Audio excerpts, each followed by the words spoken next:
प्रणाम स्वामी जी।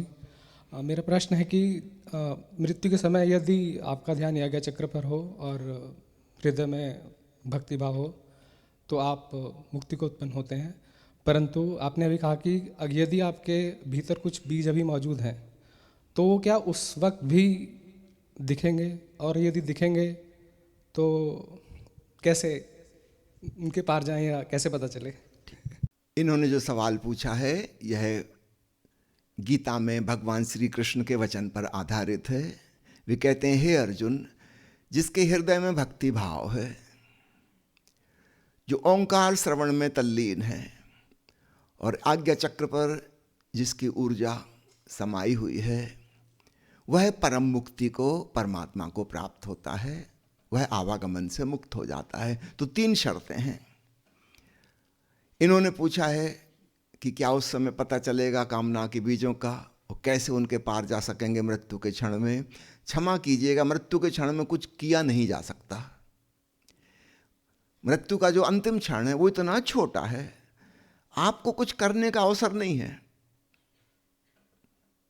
जो करना है वो जीवन में करना होगा। वो अंतिम क्षण उसका परिणाम है, उसका फल है। आप अचानक उसमें चेंज नहीं कर सकते। जिंदगी में इतना बड़ा विस्तार मिला था, 70, 80, 90 साल की जिंदगी। आपने जैसी जिंदगी जी है, आप पाएंगे मृत्यु के क्षण में वही सब घनीभूत होकर, कंडेंस्ड होकर प्रकट हो गई। इस समय परिवर्तन की कोई गुंजाइश नहीं है। अंतिम क्षण में आपको एक झलक दिखाई देगी, आपकी जिंदगी का सार निचोड़। समझो एक आदमी धन लोलुप था, पूरी जिंदगी पैसा पैसा पैसा के पीछे पागल था। अंतिम क्षण में वो पाएगा कि धन की कामना उसकी अत्यंत ज्वलंत हो गई और बस विदा हो जाएगा। उसके साथ वो कामना चली गई। अगले जन्म में फिर वो वहीं से शुरुआत करेगा।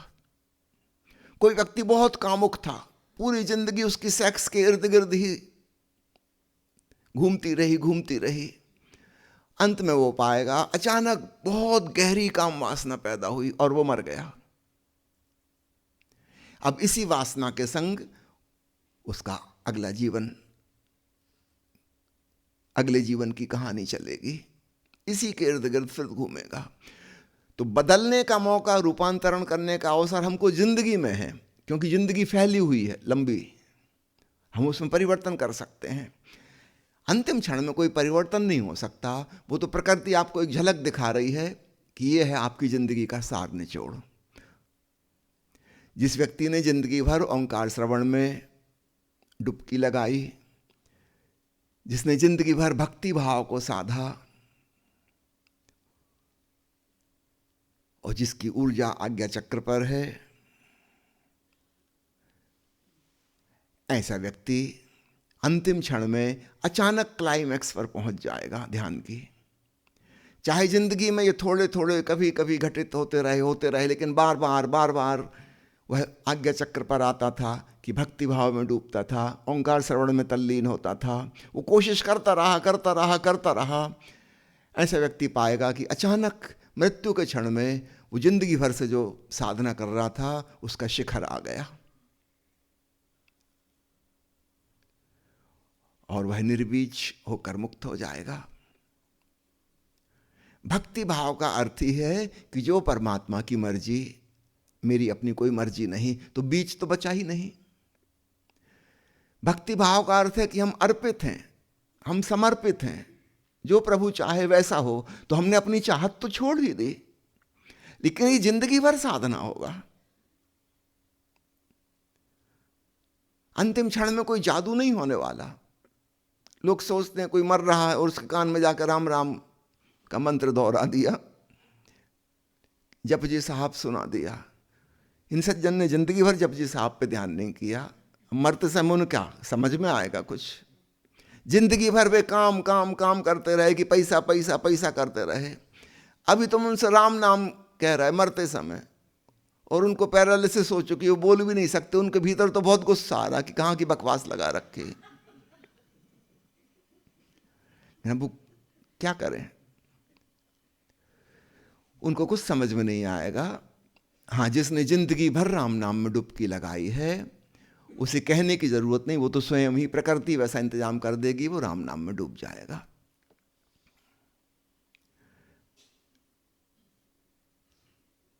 तो आज के प्रश्नोत्तर चर्चा को यहीं समाप्त करते हैं, और एक छोटी सी बात, फिर हम ओशो का प्रवचन सुनेंगे।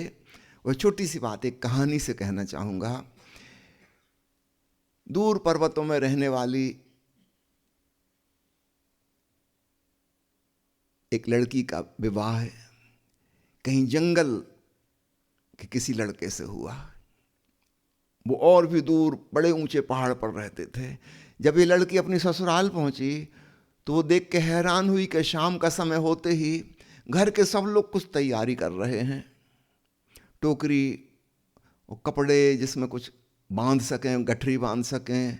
उसने पूछा, आप लोग क्या कर रहे हैं?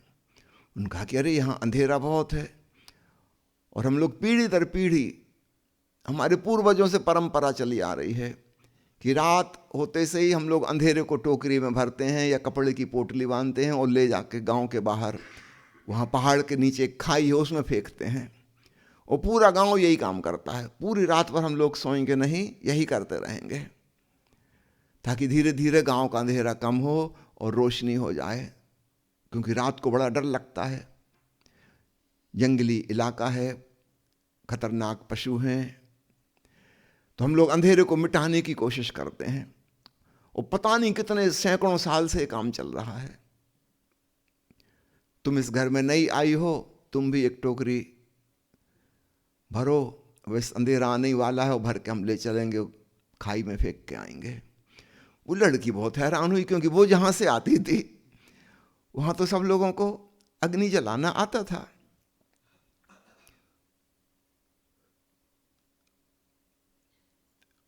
उसने कहा, आप लोगों को इसमें आज तक सफलता मिली क्या? उन्होंने कहा, नहीं अभी तो नहीं मिली, लेकिन कभी ना कभी तो मिलेगी। आखिर कितना अंधेरा होगा? एक दिन तो ऐसा होगा कि हम पूरे अंधेरे को उलीच के खाई में पटक आएंगे, फिर यहाँ रोशनी हो जाएगी। उसको हंसी आ गई। उसने कहा कि रुको, अब मेहनत करने की ज़रूरत नहीं, मैं एक सरल सा उपाय जानती हूँ। मेरे गांव में सभी लोग वही अपनाते हैं, मैंने बचपन से वही देखा है। तो उसने कुछ खोजबीन की, थोड़ी कुछ सूखी लकड़ियाँ और चकमक जैसा एक पत्थर मिल गया, उससे रगड़ के उसने चिंगारी पैदा की, और थोड़ी मेहनत की तो लकड़ियाँ जलने लगीं, और अंधेरा गायब हो गया। गांव के सब लोग आ गए कि क्या हुआ क्या हुआ। बड़ी भीड़ लग गई कि ये बहू तो चमत्कारी है, इसकी पूजा करें, प्रार्थना करें, क्या करें। हम लोग मरे जा रहे थे कब से अंधेरा फेंकने के लिए, अब तो कोई मतलब ही नहीं रहा। उस नई बहू ने सबको लकड़ियां जला जला के दे दी और कहा कि आप जाओ अपने अपने घर में रोशनी करो, कोई खतरनाक जानवरों का खतरा नहीं है, अग्नि को देख के कोई पास भी ना फटकेगा। सब लोगों ने उस बहू रानी की पूजा शुरू कर दी कि तो गजब हो गया। वो हंसती थी कि इसमें पूजा करने की कोई बात ही नहीं है, छोटी सी सरल सी बात है, आप लोगों को पता नहीं था, मुझे पता था, मैंने बता दिया। क्यों आपसे ये कहानी कहता हूं? ऐसे ही हमारे जीवन में नकारात्मक भावनाओं का अंधेरा है। क्रोध है, काम है, लोभ है, मोह है, ईर्ष्या, द्वेष, प्रतियोगिता, स्पर्धा, बेचैनी, तनाव, वैमनस्य, न जाने कितनी जहरीली चीजें हैं। और बहुत से साधु सन्यासी इनसे लड़ने की कोशिश करते हैं। लड़ने में एक ही उपाय कर सकते हैं, वो अपने भीतर दबा लें, इसको बाहर प्रकट ना करें, और तो कोई उपाय है नहीं। तो भीतर से आ रहा था क्रोध, लेकिन ऊपर ऊपर से मुस्कुराते रहे, वो क्रोध भीतर दबा लिया, छुपा लिया। इससे क्रोध नष्ट नहीं हो गया, वो मौजूद है, और किन्हीं कमजोर क्षणों में अचानक विस्फोट करेगा।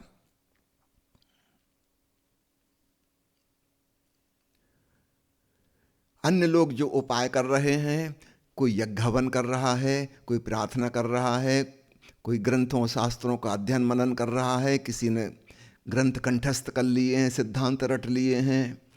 ये सब लोग वैसे ही काम कर रहे हैं, पोटली बांधने वाला और टोकरी में अंधेरा फेंकने वाला। इनका कोई उपाय किसी काम का नहीं। धर्म के नाम पर जितने कर्मकांड चल रहे हैं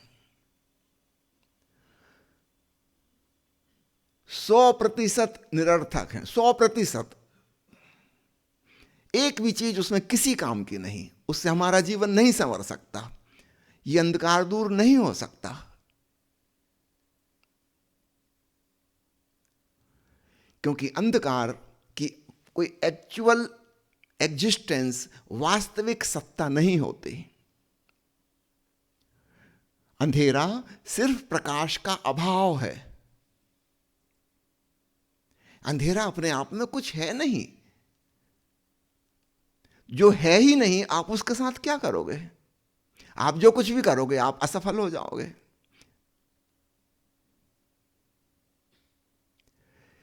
किया उसके साथ कुछ जा सकता है जो एक्चुअल है, जिसका एग्जिस्टेंस है, जिसकी सत्ता है। हाँ, प्रकाश जलाया जा सकता है, और तो हम पाएंगे अंधेरा है ही नहीं प्रकाश के होते ही। तो प्यारे मित्रों, यह बात अत्यंत महत्वपूर्ण सूत्र की तरह अपने हृदय में बांध लेना।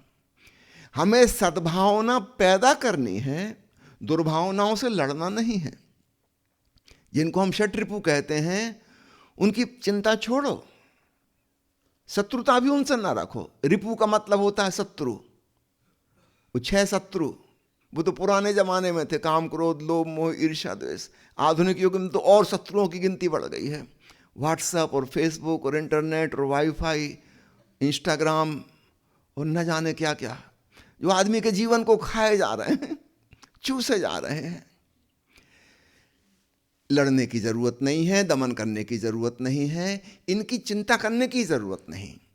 हमें अपनी ऊर्जा सद्भावनाओं का प्रकाश जलाने में लगानी है।